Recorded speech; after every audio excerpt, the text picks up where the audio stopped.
어, 세계 10대 종교를 보면 이렇게 1위부터 10위까지 나옵니다. 참고로 여기 1위의 기독교는 우리 흔히 말하는 그 로마 가톨릭, 천주교와 또 개신교가 합쳐진 그런 인구입니다.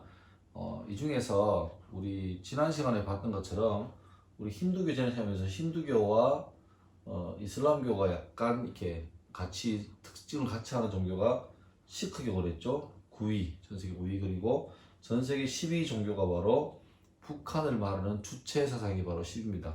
오늘 살펴볼 종교는 전 세계 6위, 약 3억 7,600만 명이 신앙하는 불교에 대해서 알아보고 있습니다. 우리 생각에 우리 동양권에는 이제 일본이나 중국이나 한국이나 대만 이쪽에 또 동남아, 태국, 미얀마 쪽에는 다 불교 국가라고 생각하니까 불교가 굉장히 많을 거라고, 오히려 그 힌두교보다 더 많을 거 생각하는데, 전 세계적으로 불교를 이렇게 종교로 신앙하는 국가는 이 동남아시아, 동북아시아 쪽에 한정적이기 때문에 예상외로 오히려 5위를 차지하는 중국 전통 종교, 여기가 뭐냐니까 우리 흔히 말하는 도교.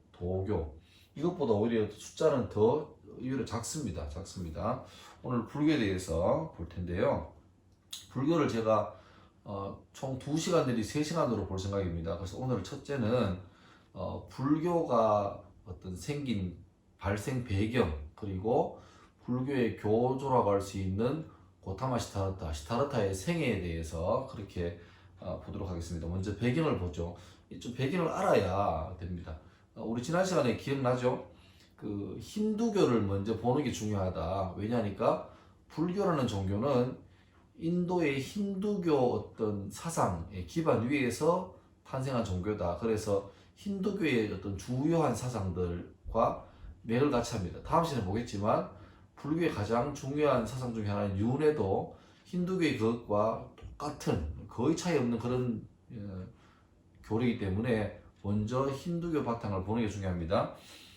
BC 6세기, 기원전 6세기에 인도는 지난 시간에 배웠던 힌두교, 브라만교로 하고 바라문교라고 하죠. 힌두교 배경입니다. 힌두교의 주요 배경은 뭐냐니까 범아일의 사상, 다시 말하면 그 신과 나는 하나다, 범아 일회다, 그렇게 강했습니다. 그리고 참고로 여기에서 나온 게 뭐냐니까, 읽으시겠습니까? 자타부리. 나와 다른 사람은 둘이 아니다.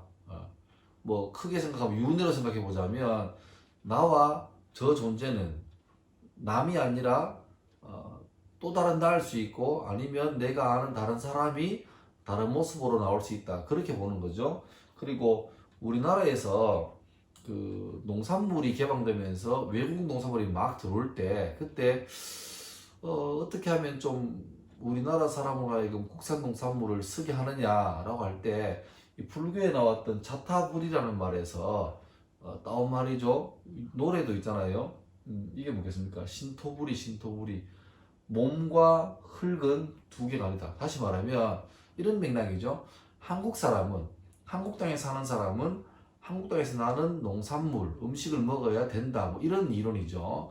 뭐 이거는 일종의 뭐 흔히 하는 말로 국뽕이라고 볼 수 있는데, 세계의 어떤 그 경제 무역 때문에 수입을 안 할 수는 없잖아요. 그러니까 미국에 쌀도 수입해야 되고 호주에 소고기도 수입해야 되는데, 솔직히 말하면 그런 브라질이나 미국이나 호주 같은 엄청난 대규모의 어떤 농사를 짓는 나라하고 우리나라하고 이 단가가 비교가 안 되죠. 그래서 이제 경제적으로 답이 안 나오니까 이때까지는 관세를 붙여가지고 그나마 가격을 맞추었는데, 이제는 이제 관세가 자유무역이 되면서 뭐 FTA가 되면서 이게 떨어지니까 가격 경쟁이 안 되는 거죠. 그러니까 이제 이런 한국 사람은 한국 땅에서 나는 걸 먹어야 된다, 뭐 이런 일을 만들었는데, 그래서 노래까지 나오고 뭐 신토불이 나오고 그랬는데, 그런 말들이 나온 것 중에 하나가 바로 그 배경을 보면 이 힌두교의 불교와 힌두교의 자타불이, 또 버마 이래까지 이렇게 같이 흘러가는 거죠, 맥이. 그리고 이 분위기에서는 그 어떤 계속 자기 정신을 수양해야 된다, 이쪽으로 굉장히 많이 강조했는데, 이게 배경이었는데, BC 6세기가 되면서 이제 상업이 굉장히 발전합니다. 상업이 발전하니까 당연하게 상인들 중에 부자가 많이 생기겠죠. 부자. 그리고 또 이제 세월이 오래 흘러다 보니까 소위 위에 어떤 브라만이나 또 크샤트리아 같은 지도층에서 어떤 절대 권력은 절대 부패한다고 부정부패도 많이 생기고 도덕적으로 타락하기도 하고 또 여러 부족 국가가 생기면서 정복 전쟁도 생기면서 막 사람들이 기댈 데가 없는 거죠. 그러면서 이제 이 혼란한 세상을 좀 이렇게 이기기 위해서 그 당시 유행했던 게 뭐냐니까 출가, 수행자가 되기 위해서 가족과 집을 친척을 떠나서 혼자 도를 구하기 위해 찾기 위해서 이렇게 수행자 길로 떠나는 것. 그리고 더 나아가서 스스로 어떤 고행, 자기 욕망을 죽이기 위해서 고생스러운 것을 이렇게 자초하는 그런 사상들이 막 출현했죠. 그러니까 이렇게 되다 보니까 사회가 좀 혼란스럽다 보니까 당시 인도 사회를 든든하게 지켜주던 어떤 사회 기본 제도 기억납니까 뭔지? 아리안족이 들어오면서 드라비다족을 이렇게 효과적으로 통치해서 만들어진 사상이 뭐라 그랬죠? 카스트. 근데 상인이 막 부유하게 되고 그쪽으로 힘이 실리고 또 더 위에 있던 브라만이나 크샤트리아가 소위 타락하면서 이 신분 제도 자체가 이제 무너지는 거예요. 옛날에는 이 사람들이 적지만 존경할 만했고 또 부가 이쪽에 독점돼 있었는데 허리에 있던 바이샤 상인들 농민들이 갑자기 부유해지니까 이제는 굳이 위에 사람 존경할 것도 없고 뭐 이래 되는 거죠. 그런 시대가 바로 이 불교의 발생 시기였습니다. 다시 말하면 갑자기 나온 게 아니라 뭔가 나올 만한 때가 되었을 때 그런 분위기가 무르익었을 때 이렇게 폭발력 있게 빵 터지는 그런 세계사를 볼 수 있습니다. 자, 인도 지도죠. 우리 지난주에 했던 거 기억나자면 이쪽 인도의 북서쪽이 바로 펀잡 지역으로서 여기가 힌두교와 이슬람교가 같이 만나면서 소위 이제 시크교가 발생한 지역이었죠. 근데 오늘 볼 것은 더 옛날이지만 인도와 네팔이 접하고 있는 이 접경 지역입니다. 여기 살던 부족이 샤카족, 한자로 말하면 석가족입니다. 석가족. 석가문이란 말하죠, 그죠?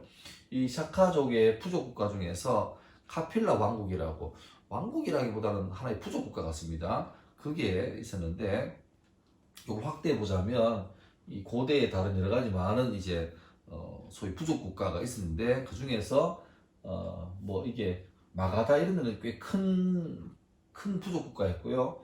우리가 오늘 봐야 될 게 바로 이 샤카 석가족이죠. 석가족. 여기에 한자로 말하면 정반왕인데 슈도다나라는 왕과 또 그의 부인 마야가 같이 이제 왕과 왕비로 살았는데 하지만 아쉽게도 그 애가 없었죠.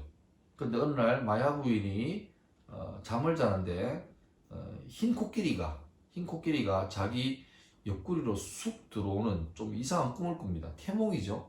그리고 얼마 있다가 이제 임신을 하게 됩니다. 여러분 그 4월 초파일 석가탄신일 같은 데 보면 시내에서 또 아니면 사찰에서 이 연등행사를 많이 하는데 그때 시내 프레이드 할 때 꼭 나오는 게 바로 이거죠. 긴 코끼리. 그러니까 방금 얘기 들으면 왜 불교 행사에 뜬금없이 흰 코끼리가 나오는가에 대해서 그러니까 석가모니 고타마 시타르타 부처님이 태어날 때 태몽이 바로 흰 코끼리였고 지금도 불교에서는 코끼리는 아주 경사스러운 어떤 상징으로 그렇게 보고 있는 거죠. 그렇게 해서 태어난 사람이 그러니까 임신해서 친정으로 가는데 친정으로 가는 길에 중간에 룽빈이라는 작은 마을이 있는데 거기에서 갑작스럽게 산통을 느끼고 출산하게 되죠. 바로 그렇게 태어난 사람이 고타마 시타르타입니다. 고타마 시타르타. 그래서 그날이 석가탄신일, 석가모니가 태어난 날. 석가모니는 사실 석가라는 거는 이 사람 이름이 아니라 아까 말했지만 부족 이름이죠. 그래서 그 동네가 바로 룸빈인데 재밌게도 대구에 보면 룸빈이 유치원이 있습니다. 그러니까 딱 보면 알겠죠. 이게 무슨 유치원이다?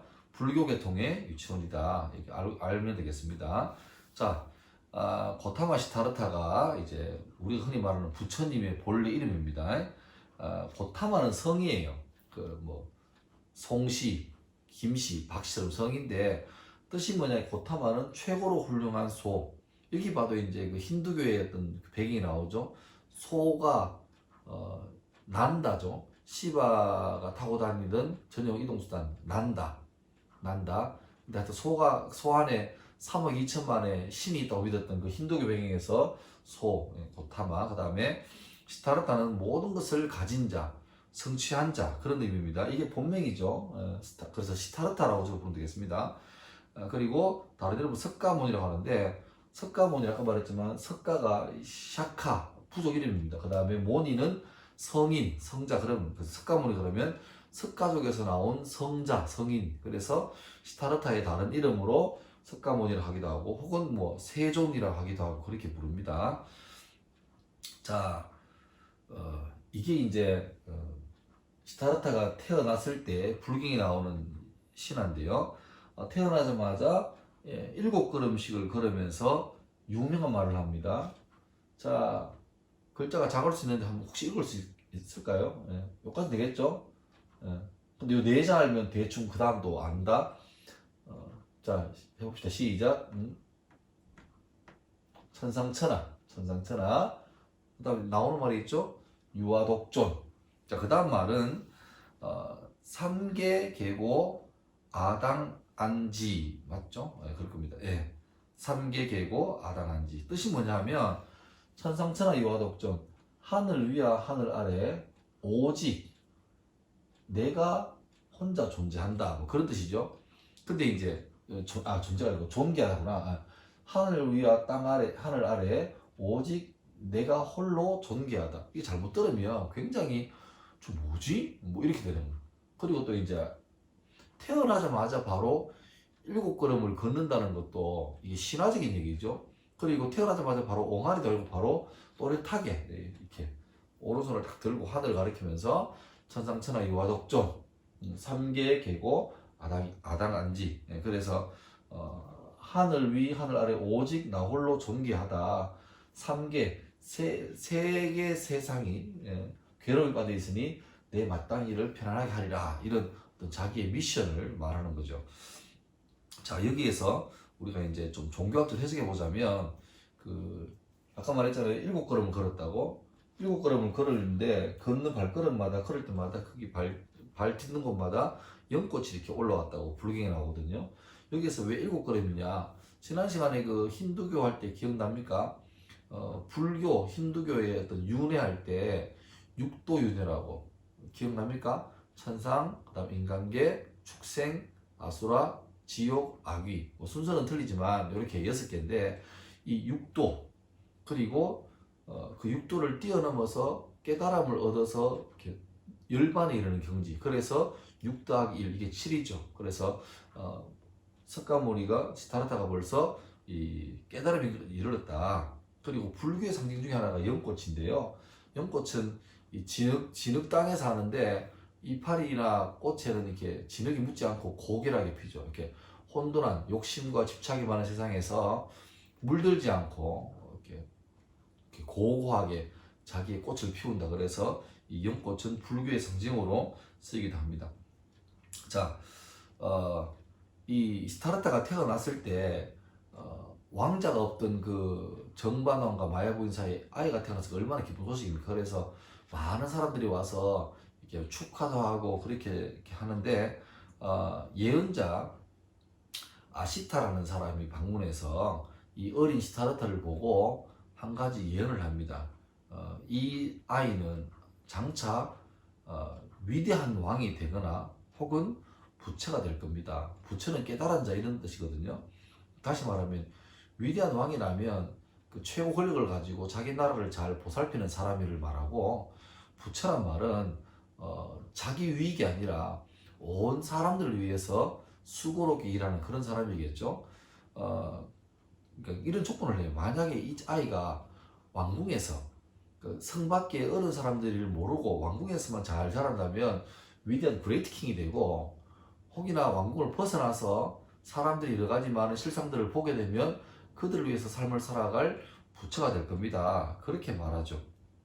그러니까 아버지 입장에서 아들을 부채로 키우고 싶겠습니까? 위대한 왕으로 키우고 싶겠습니까? 자기가 왕인데. 물론 이제 뭐 많은 사람 위해서 귀한 일을 하면 좋지만 인간적인 욕심에는 그래도 내 자식, 내 아들이 잘 살고 편안하게 사는 게 좋잖아요. 그게 뭐 인간의 본능인데 그런 말을 들었고 마음에 새겼죠. 그리고 7일 후에 이 마야 부인이 죽습니다. 죽고 이모였던 마하파자파티가 이제 조카를 이제 키우게 되죠. 어머니처럼. 근데 이제 아버지 입장에서는 이 아시타의 말도 있으니까 이 아이가 어찌하든 이 성내에서만 자라도록, 그래서 이 성내에서 지루하지도 않고 또 성밖에 관심을 안 가지도록 정말로 왕이 권리 대단한 사람이니까 최선을 다해서 이 성 안에 완벽한 어떤 상황을 구현합니다. 그래서 뭐 지금으로 치면 이런 거죠. 계속 매일 밤마다 매일 낮마다 파티하는 거예요. 그래서 뭐 BTS도 오고 트와이스가 오는 거죠. 뭐 이렇게 해서 하여튼 성밖에는 관심도 안 두게 그렇게 만들면서 아버지 마음에 오직 니는 이 성에서만 이렇게 완벽하게 살아라 그렇게 잘 키웁니다. 그런데 두 가지 사건이 생깁니다. 하나는 7살 때 아버지를 따라서 이렇게 봄에 이제 농사를 시작하는 왕이니까 그걸 좀 주관하잖아요. 그러니까 거기에 따라가서 농사 짓는 농부를 보는데 한 농부가 이렇게 밭을 가고 있는데 그 밭을 가니까 땅이 막 움직이잖아요. 그러니까 그 땅 속에서 이렇게 벌레 한 마리, 지렁이 한 마리가 이렇게 쭉 기어 나와요. 근데 그걸 보고 조그마한 새가 그 벌레를 입에 탁 물고 가요. 근데 잠시 뒤에 그 벌레를 물고 기분 좋게 날아가는 그 새를 다른 맹금류 큰 새가 와서 또 그 새를 잡아가는 거예요. 그러니까 이게 시타르타는 너무 이렇게 충격받은 거죠.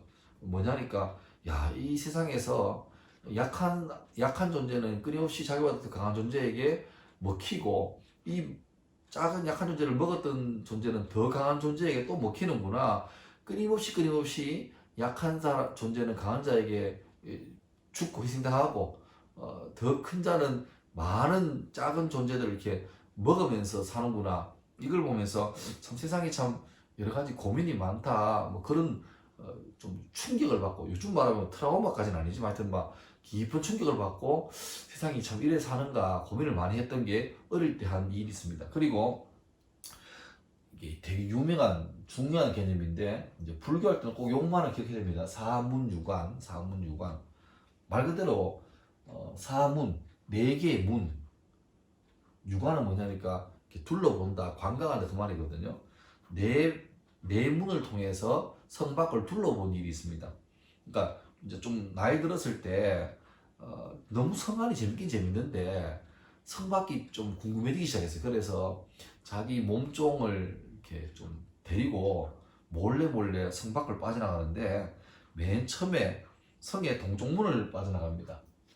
갔을 때 이런 걸 봐요. 너무 놀래가지고 자기 그 몸좀 보고 저게 뭐냐? 그 전에 이게 뭐냐니까 성을 나가고 난리가 났죠. 태자가 성을 나갔습니다. 그러니까 아버지가 걱정하던 게 드디어 현실이 된 거죠. 근데 아버지가 미리 술을 써놓은 거예요. 성 밖에 나가니까 성 안이랑 다를 바가 없어. 똑같이 성 밖에 너무 재미있고 행복한데 언뜻 이상한 걸 하나 봤어요. 막 급하게 그 이제 사람들이 숨겼는데 이 시타르타가 보고 만 거야. 그래서 찾아가서 뭔가 보니까 이걸 본 거예요. 너무 놀래가지고 처음 보는 아주 회개하고 섬찟한 장면이었죠. 그래서 찾아가서 너무 놀랬는데 물어봤죠. 저게 뭐냐 물어보니까 저게 나이 들면 늙는다고 하는 거다. 그러니까 시타르타가 그때 늙은 걸 처음 본 거예요. 노인을 처음 본 거지. 너무 놀랐습니다. 아, 사람이 나이 들면 늙어가는구나. 이걸 처음 깨달은 거예요. 그 다음에 얼마 있다가 또다시 이제는 남쪽문을 한번 나가고 남쪽문에 나갔는데 이제 또 이런 걸 봅니다. 저게 뭐냐 물어보니까 예, 저건 병이 든 겁니다. 아픈 겁니다. 몸에 고통이 있는 겁니다. 그 다음에 얼마 뒤에 또 이제 서쪽문을 나가봅니다. 나가보니까 마침 이게 뭐 같습니까? 관장밈 같이 장례하는 장면이에요. 그러니까 저게 뭐냐 물어보니까 사람이 나이가 들거나 병이 들면 사람 이기지 못하고 죽습니다. 죽으면 저렇게 시신을 영혼이 떠나고 남은 시신을 이렇게 처리하는 과정을 장례라 합니다. 그러니까 늙고 병들고 죽는 사람이 어쩔 수 없는 한계를 이 시타르타가 목격을 하게 되죠. 그래서 너무 충격받았는데 마지막이 관건입니다. 이제 남은 게 어느 쪽이죠? 북쪽에 남았죠. 그러면 동서남북이 잘 안 맞아요. 북쪽을 갔는데 자기가 이때까지 봤던 것은 늙고 병들고 죽어서 슬프고 괴로운 건데 한 사람 만났는데 전혀 표정이 그렇지 않고 자신이 있어 보여요. 그래서 묻습니다. 당신은 뭐 하는 사람입니까? 물어보니까 예, 저는 도를 찾는, 도를 구하는 수행자입니다.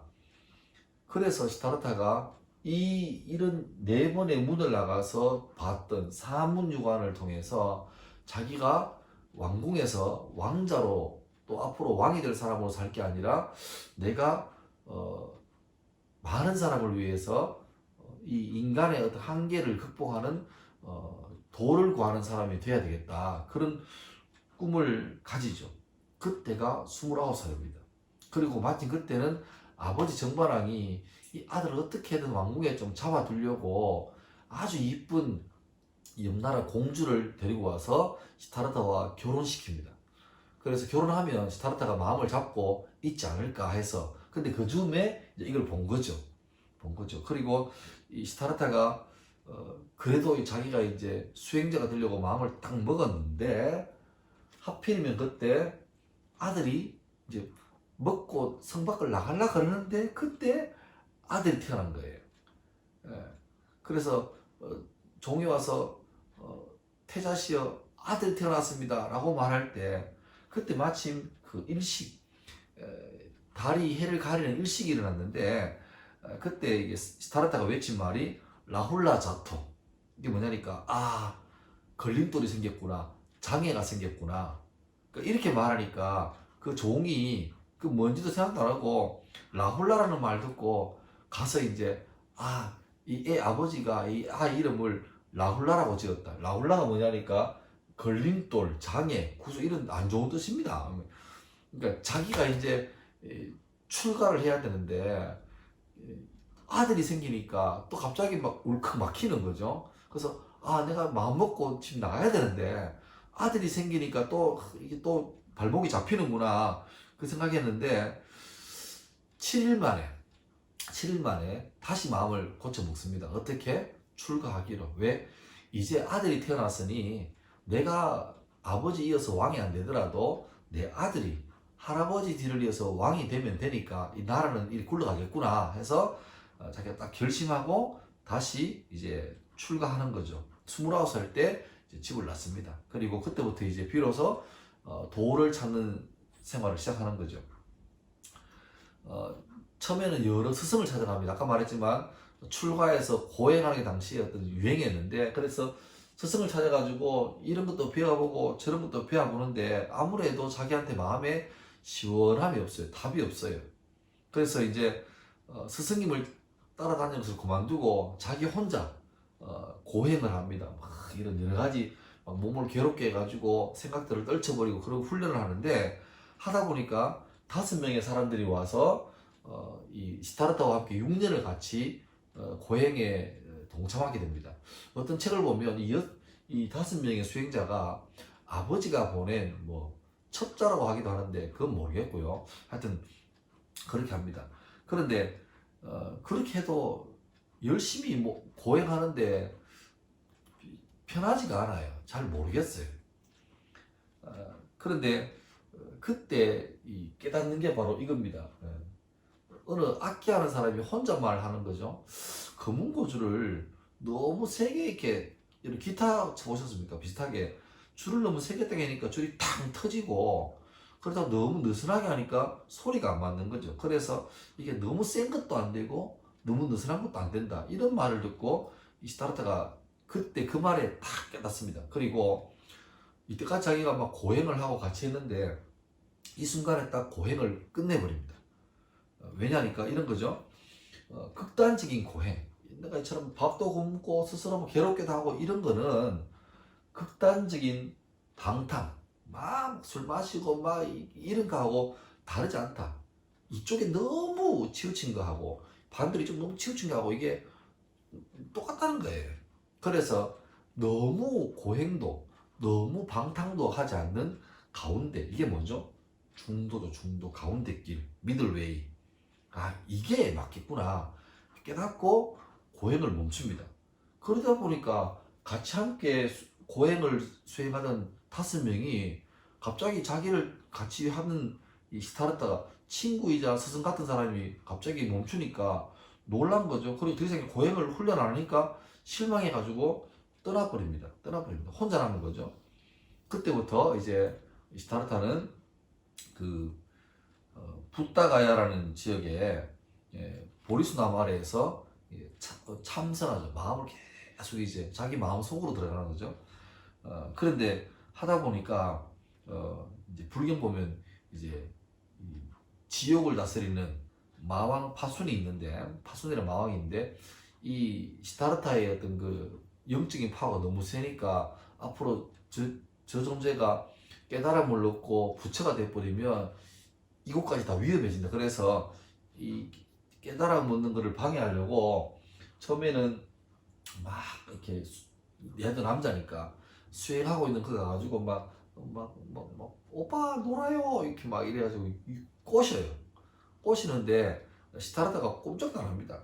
그리고 그 다음에는 또 막 이렇게 막 겁도 주고 협박도 하고 막 공포를 주는데 이걸 다 이겨내는 거죠. 결국 마왕 파수는 시타르타 앞에 굴복을 하고 맙니다. 이때가 35세 되는 12월 8일입니다.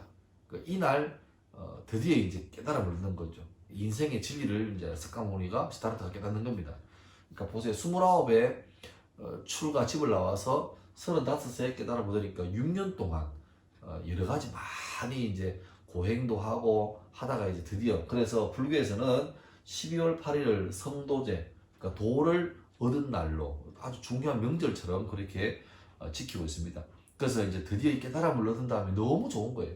답을 찾았으니까. 그래서 막 드디어 내가 깨달았다, 이제 죽어도 한이 없다, 막 그럴 때 갑자기 범천이라는 존재가 딱 등장해서 막 좀 이렇게, 호통까지는 아니지만 이런 말 하는 거죠. 아니, 당신만 깨달았다고 당신 혼자 이제 막 재밌게 살고 나 죽어도 한이 없다 그런 건 너무 무책임하지 않느냐. 네가 깨달았으면 네 혼자 가지고 있지 말고 가서 이걸 모르는 사람에게 전해야 되지 않겠냐. 그렇게 충고, 어드바이스 해주는 거죠. 근데 여기 나오는 이 범천이라는 존재가 누구냐니까 신기하게 이렇게 그림이 나와요. 범천이 한자잖아요. 범천의 그 산스크리트 이름은 브라마입니다. 기억납니까? 힌두교의 세 주신 브라마, 비슈누, 시바. 브라마는 창조의 신, 비슈누는 유지하는 신, 시바는 파괴하는 신. 근데 이 비슈누에서 브라마 나왔다 그랬죠. 이 브라마가 바로 브라마라고 하겠는데, 브라마가 범천입니다. 여기 보면 이제 불교하고 힌두교가 물론 지금은 다른 종교지만 뿌리가 같기 때문에 이렇게 끊을 수 없는 그게 나오는 거죠. 예. 자, 그리고 그래서 이때부터 이제 시타르타가 여러 사람에게 소위 이제 자기의 어떤 그 교훈을 가르치는 걸 시작하죠. 맨 처음으로 가르친 곳이 바로 녹야원입니다. 녹야원. 여기서 그 헤어졌던 5명의 그 수행자들에게 처음으로 이제 깨달은 말을 가르치는 거예요. 그러니까 처음에 5명이 삐리 상태에서 등 돌리고 있는데 시타르타가 가르치니까 그 가르침에 다 이제 동의하고 이제 이렇게 같이 따라오는 거죠. 그래서 이 시타르타가 처음 5명에게 설법했던 그것을 초전법륜, 처음으로 수레바퀴 기억나죠? 이게 법의 수레를 돌렸다 그래서 초전법륜이라고 그러고, 여기 나오는 세 존재 불, 법, 승입니다. 불은 부처, 석가모니, 시타르타를 말하고, 법은 그 설법, 가르치는 내용, 그 다음에 승은 승려를 말하는데 이 5명의 첫 제자, 아라한이라고 하는데 이 제자. 그래서 불교에서는 다음 시간에 하겠지만 이 불법승 요거를 불교의 세 가지 보배라고 합니다. 보배, 삼보, 이렇게 합니다. 그리고 이후에 80세까지 열심히 가르치다가 80세에 사망하게 됩니다. 불교에서는 입적했다, 뭐 그렇게 말합니다. 요게 그 초전법륜에 관련된 그림입니다. 시타르타가 있고 5명의 그 아라한이 있죠. 그리고 이 그림 보면 왜 술밖에 나온지 알겠죠. 예, 초전법륜. 불교에서는 이 불교의 마크 자체가 우리 아버님 불자 이렇게 꺾인 거 있죠. 그것도 있지만 이 수레바퀴 8개의 살로 된 수레바퀴였습니다. 그러니까 이 세계가 돌아가는 그 원리를 말하는 거죠. 자, 작년에 개봉한 영화 중에 사바라고 이런 보시는지 모르겠는데 이걸 많은 사람이 이제 공포 영화로 아는데 실상은 불교 영화입니다. 아까 초전법륜을 한 장소가 어디라 그랬죠? 돌아가 보시면 네, 나오죠. 녹야원. 녹야원이 녹자가 사슴 녹자입니다. 술록할 때 녹. 그다음에 야는 들이죠. 동산. 그러니까 사슴이 뛰어노는 동산. 그게 녹야원이거든요. 녹야원에서 처음으로 하는데 이 사바라는 영화에 보면 이 박정민이가 유지태를 만나서 이렇게 쉽게 말하면 얘가 이제 행동대원이죠. 얘가 더 지령을 주는 사람이고, 그런데 이 유지태가 비밀스럽게 살고 있던 그 곳이 어디냐 하니까 보이십니까? 녹야원입니다. 녹야원. 영화에 나오는 내용이에요. 그러니까 사바라는 말은 사바라는 말 자체도 불교 용어고 여기에 녹야원이 나오는 것도 불교랑 무관하지 않죠. 이렇게 그 영화는 굉장히 불교하고 기독교가 짬뽕된 영화입니다. 그러니까 이 종교를 알면 훨씬 더 영화가 재미가 있어요. 그래서 여기 보면 녹야원의 녹자가 뭐라고요? 사슴이죠. 사슴은 이렇게 불멸을 상징하는 짐승이기도 한데, 근데 막상 여기 가보면 녹야원에 사슴이 있는 게 아니라 혹시 본 사람 기억납니까? 뭐가 있죠? 코끼리가 있죠. 코끼리. 왜 코끼리 나는지 알겠죠? 불교와 코끼리는 많이 관련이 있습니다. 예, 관련이 있습니다. 그리고 또 불교랑 관련된 대표적인 영화가 바로 이거죠. 신과 함께. 신과 함께는 이제 사람이 죽은 다음에 이렇게 심판받는 그런 과정이 나오잖아요. 몇 번씩? 7번씩. 예, 요거 다음 주에 한번 하겠지만 신과 함께도 이 조민이란 작가가 이 불교를 깊이 연구한 다음에 이렇게 불교의 세계관에서 쓴 웹툰이고 그게 영화가 된 거죠. 신과 함께 죄와 벌도 나왔고, 그 다음에 인과 연도 나왔고, 또 뭐 삼타사타 계속 나온대요. 자, 이제 불교의 이제 발생 배경과 승리까지 했습니다. 그러니까 그 다음에 이제 다음 주는 불교의 이제 뭐 이렇게 교리인데, 그는 이제 쉽게 말하면 시타르타가 깨달은 바, 어떻게 불교가 소위 깨달음의 단계까지 나아가고 또 불교가 어떻게 퍼져나가는가는 다음 주에 보기로 하고, 오늘은 이 불교의 발생 배경, 이런 상황에서 불교가 생겼고 또 불교의 창시자였던 시타르타가 이런 삶을 살았고 이런 과정을 통해서 불교가 성립되었다까지 그렇게 봤습니다. 예, 감사합니다. 여기까지 하겠습니다.